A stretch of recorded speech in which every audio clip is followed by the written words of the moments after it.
Hello everyone, Ember here, and welcome back to a new video. In this one I'm going to be taking a look at the many Raticates of GLC, both Colorless and Dark-type. So for those of you who don't know what GLC is, it is a single prize only format, no Roboxes permitted. It is singleton except for basic energy, and there's only one type allowed per deck. So in Raticate's case, it is very much Colorless or Dark-types, because I will be covering the Alolan Raticates as well. So, some noticeable Ratatatas actually before we get going. This first one, Gnaw the Wound, can be quite a nice finishing move, surprisingly. 20 damage, then 10 more for each damage counter when your opponent's active. Quite, devastating in some instances if you've been racking up some damage previously. But, 40 HP means that it's not going to stick around for very long either.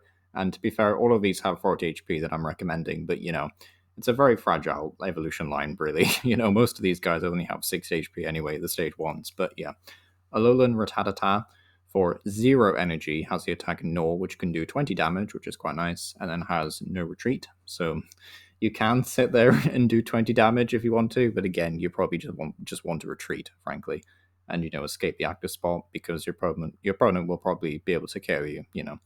And we also have this Rattata with the ability Mischievous Fang, which I think is the most entertaining flavorsome wise, at least.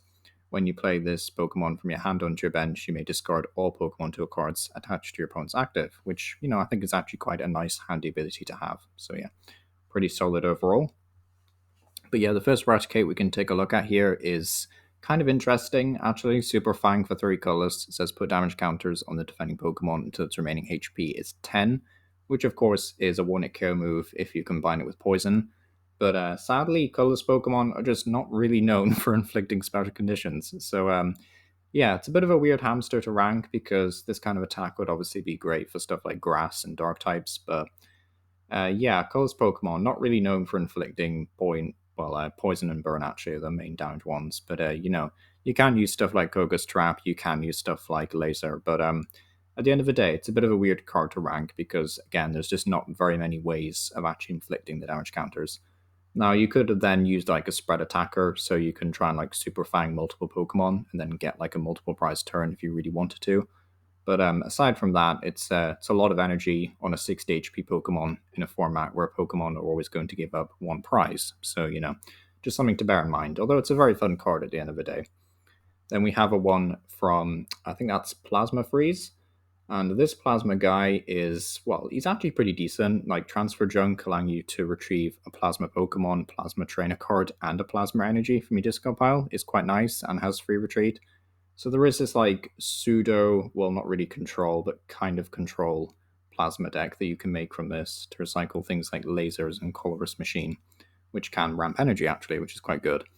But aside from that, like Team Plasma Pokemon are like largely fairly weak, really, compared to regular Pokemon as well. Like they have good support, but the majority of Pokemon, like for example, this Snorlax is singled out for being one of the better ones because it has the ability Block, which is really annoying to deal with. But you could build some like pseudo poison, like retreat lock kind of Snorlax deck, and you could try and use Colorless Machine to power up for Team Pact. So there is actually a fun deck to be had from this, but I wouldn't recommend it, of course, if you're not going to play like all the pieces and stuff. But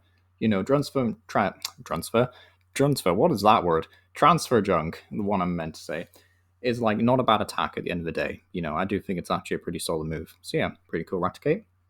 Then we have the one from Breakpoint, and I kind of struggled to really come up with anything to say about this Raticate, to be honest. Like the ability antibodies is quite nice. It just kind of like shuts down some dark decks and grass decks that want to rely on poison, which is quite handy.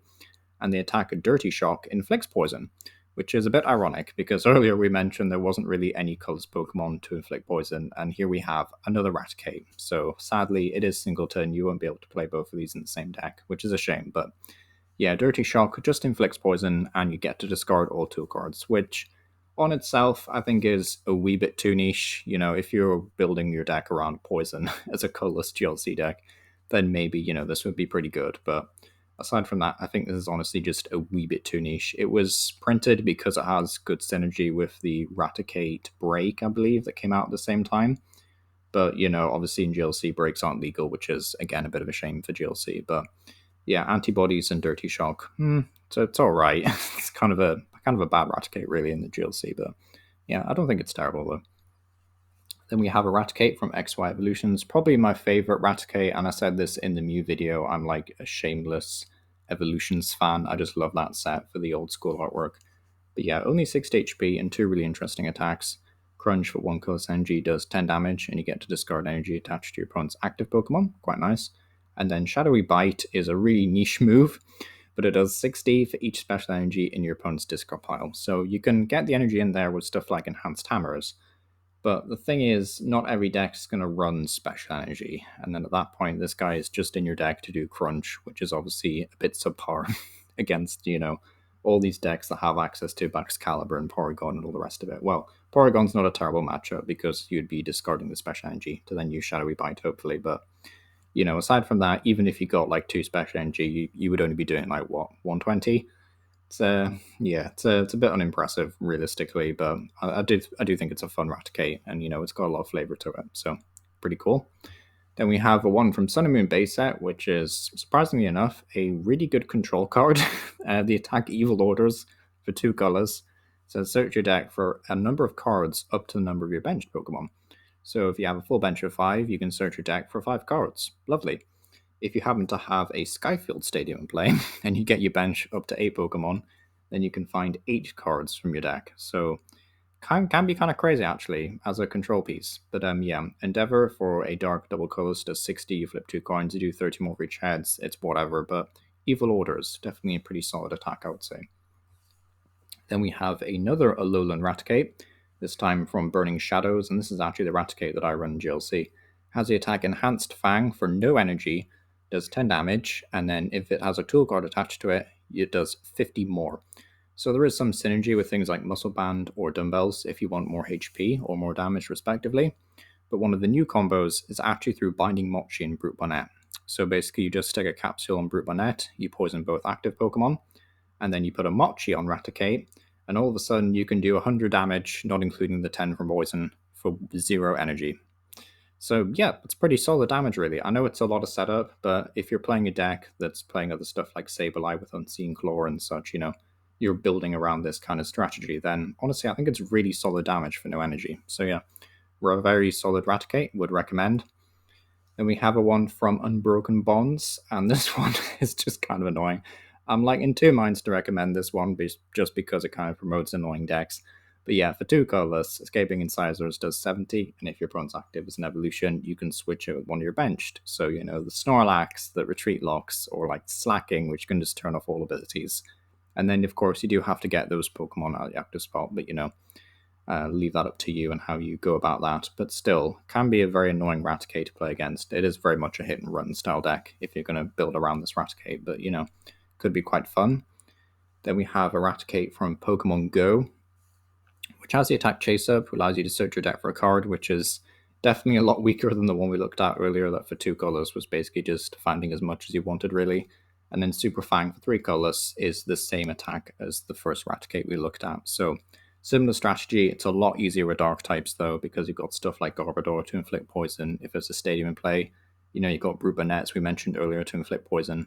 So many better options, I think, for this Raticate. So it's just a case of if you want to play poison. But personally, I would rather play the other Alolan Raticate, this one, just because I like the efficiency. But if you did have like a way of ramping energy quite efficiently in a poison deck, either with like Janine or something, then it would be a good option to have. But yeah, not my personal favorite, but I can definitely see the appeal. Then we have lastly to look at here a Raticate from Scarlet and Violet 151 with the attack Second Bite, which does 30 base, which is a bit weak of course, but then 30 more for each damage counter on your opponent's active. So of course the strategy here is a Turkio move. We hit into them for some amount of damage, at least 60 preferably, and then we basically just finish them off with Second Bite. So that's the plan here. Can be quite good, especially if you're using things like Tornadus. I know Tornadus is a bit of a weird example, but wait, maybe is it Tornadus? Or is it Thunderous? No, it is Tornadus, the coolest one. Like Tornadus infamously doesn't do a lot of damage in the TCG, but it doesn't really matter. As long as you hit them, basically.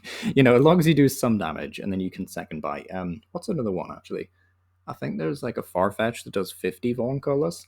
There's like a lot of fun options for this, but it's just a case of, is this the one that you want to play? It's not a bad card by any stretch of imagination. Like 151 was actually a great set for GLC, but, it's It's a very fun card at the end of the day, but it's just what you want from GLC basically.